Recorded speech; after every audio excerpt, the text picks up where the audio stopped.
Hey guys, I'm Dinesy985 and it's review time of the weekend's results, predictions and my fantastic accumulator.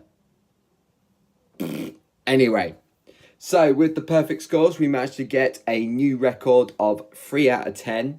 We had Manchester City winning 3-0, we had Arsenal winning away from home by 2-1, and we had Manchester United winning the Saturday evening game by the same scoreline of 2-1 against Watford. So obviously that is our new record now of 3 perfect scores. So very pleased with that indeed. And then with the correct results, we managed to get 6 out of 10, which isn't too bad, but we can always do better. Anyway, moving on to the accumulator. Now, this was extremely disappointing and frustrating with one particular result. We had 4 of the accumulators letting us down. We had Swansea drawing at home against Nottingham Forest. We had Bradford losing at home 2-0 against Charlton. And then we had Peterborough losing at home against Portsmouth by 2-1. That was always going to be a tough game to sort of see Peterborough doing, because obviously Portsmouth are doing extremely well in the league as well. So unfortunately Peterborough lost. And the shocking result, second place, Newport County playing Yeovil.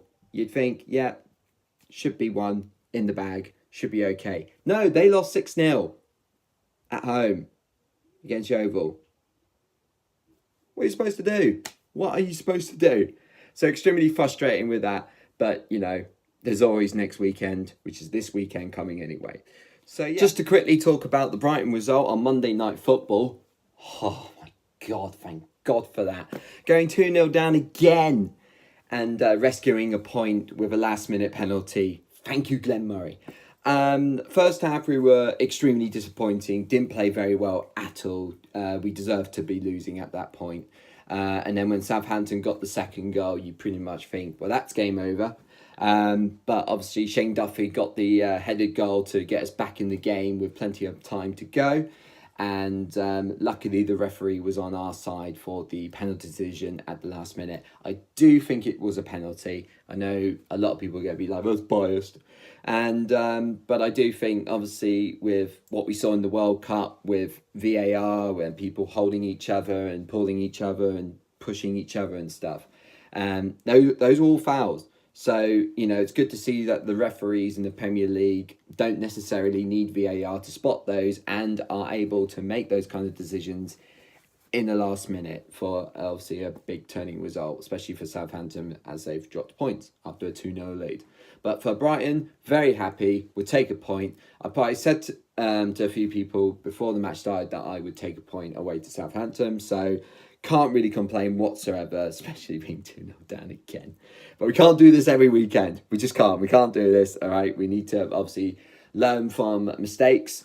Must do better in the first half of games, and you know, at times the approach play when we're attacking wasn't great. We were sometimes clumsy with the ball, gave it away way too easily for my liking. So plenty to improve on, and hopefully we can straighten that out very soon.